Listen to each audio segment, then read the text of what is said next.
அதாவது இஸ்லாத்தினுடைய கடமைகள்ல 5வது கடமை என்று சொல்லப்படுகிற ஹஜ்ஜி கடமையை நிறைவேற்ற செல்லும் பொழுது பெரிய அளவுக்கு விளம்பரம் செய்து, விருந்து வைத்து, நோட்டீஸுகள், துண்டு பிரசுரங்கள் விநியோகித்து, டிஜிட்டல் பேனர்கள் வைத்து, சுவரொட்டிகள்லாம் எழுதி, தடபுடலாக மாலையெல்லாம் போட்டு அவங்களை அனுப்புறதுக்காகவும் வரவேற்பதற்காகவும் எல்லாம் பெரிய ஏற்பாடுகள்லாம் செய்கிறார்கள்.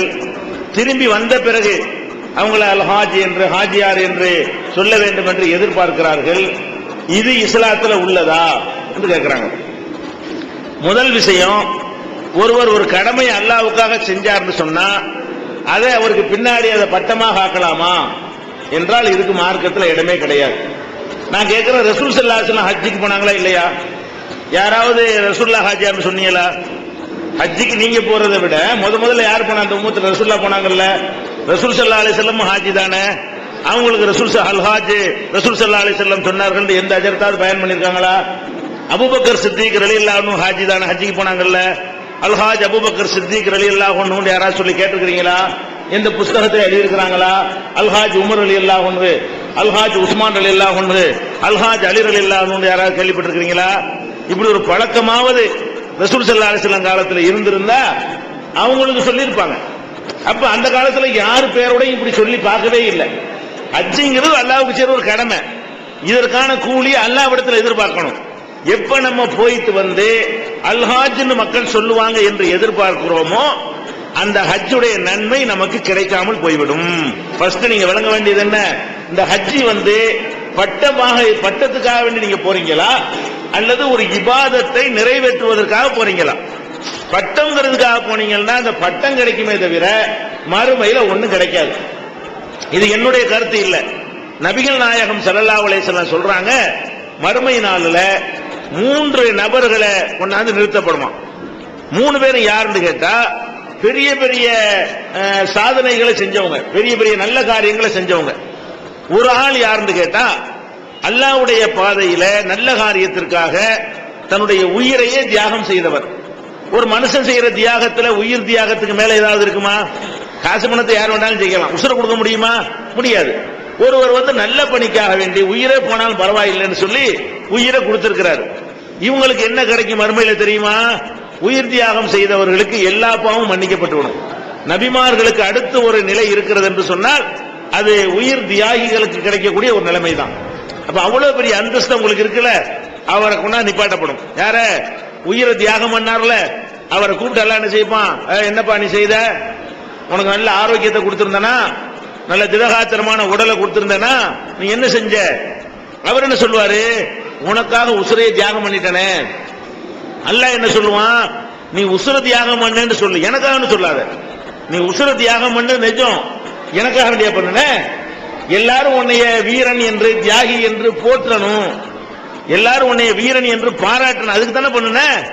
உலகத்துல பாராட்டி போட்டாங்க, இவனை இழுத்துட்டு போங்க நரகத்துக்குன்றான்ல. அப்ப உயிரை ஒருத்தன் தியாகம் செஞ்சிருக்கான். ஹஜ்ஜி கூட சின்ன விஷயம். ஒரு மாசத்தை தியாகம் பண்ணிருப்பீங்க, 1 லட்சம் ரூபாயை தியாகம் பண்ணிருப்பீங்க, ஒட்டுமொத்த லைஃபையே தியாகம் பண்ணிருக்கான் ஒருத்தன். இவன் நல்லா என்ன செய்யறான்? தூக்கி நரகத்துல போடுவன. இவன் பெருமைக்காக வேண்டி ஒரு இபாதத்தை செஞ்சிருக்கான், ஒரு வணக்கத்தை செய்யறான், தியாகத்தை பண்றான். எதுக்கு பண்றான்? 4 பேர் நம்மளை வீரன் பாராட்டணுங்கிறதுக்காக செத்து போயிருக்கிறான். இவனெல்லாம் தியாகி கிடையாதுன்னு அல்லாஹ் சொல்லிடுவான். அப்ப ஹஜ் இதை விட பெரிய காரியமா? உயிரை தியாகம் பண்றதை விட ஒரு பெரிய காரியமான்னு கேட்டேன். அப்ப அவனுக்கு எந்த கதினா நம்ம கதி என்ன ஆகும்? அதே மாதிரி ரசூல் ஸல்லல்லாஹு அலைஹி வஸல்லம் சொல்றாங்க, 2வது ஒருத்தனை கொண்டு வருவாங்க. அவன் யாரு? பெரிய செல்வந்தன்.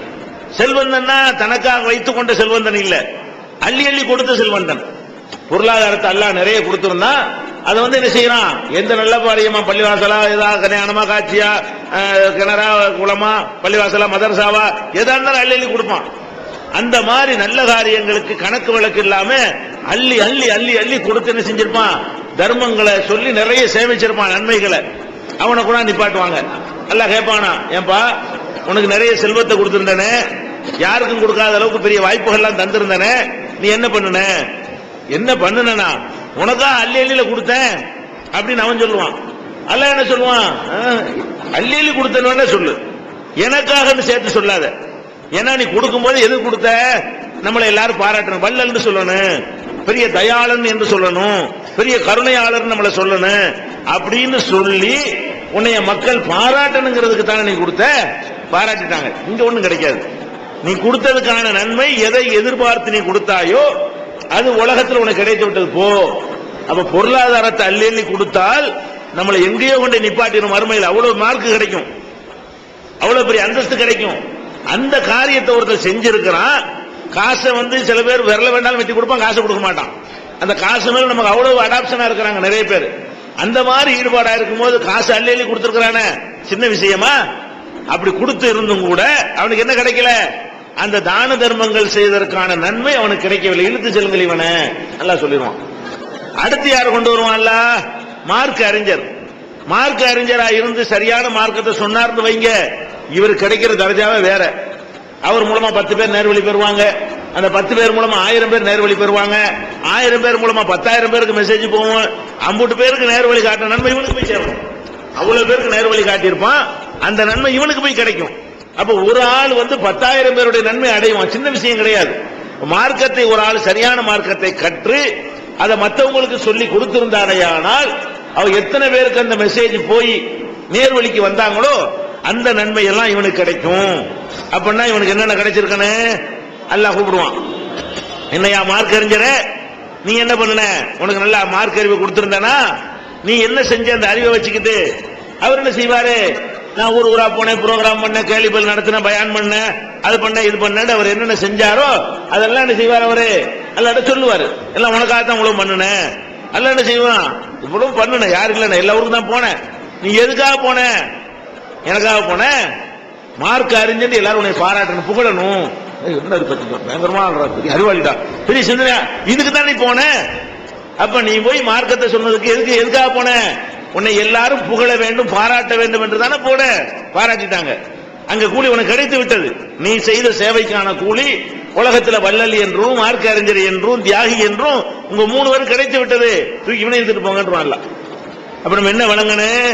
இந்த ஹஜ்ஜிங்கிற கடமையை அல்லாஹ்விடத்தில் பெரிய தரஜாவை பெற்று தருவதற்குரிய ஒரு கருவி என்று நினைக்கணுமே தவிர இதை போஸ்டர் அடிச்சு ஒட்டி நான் ஹஜ்ஜிக்கு போறேன் தெரிஞ்சுக்கிறேங்க. ரசூல் ஸல்லல்லாஹு அலைஹி வஸல்லம் சொன்னாங்க, நான் ரொம்ப எதுக்கு பயப்படுறேன் தெரியுமா? இந்த உம்மத்தை பத்தி பிறர் மெச்ச செய்வாங்க, அதுதான் பயப்படுறேன். ரியா, முகஸ்துதி, பிறர் மெச்சுவதற்காக செய்வது. பிறர் மெச்சுவதற்காக நீங்கள் ஒரு நல்ல காரியத்தை செய்வீங்க, கடைசியில் ஒரு நன்மை இல்லாம போயிருமா, அதுக்கு தான் ரொம்ப பயப்படுறேன்டாங்க. அந்த காலத்தில் வாழ்ந்து கொண்டிருக்கிறோம். அதனால இந்த ஹாஜியார் பட்டம் என்பதெல்லாம் என்ன செய்யக்கூடாது?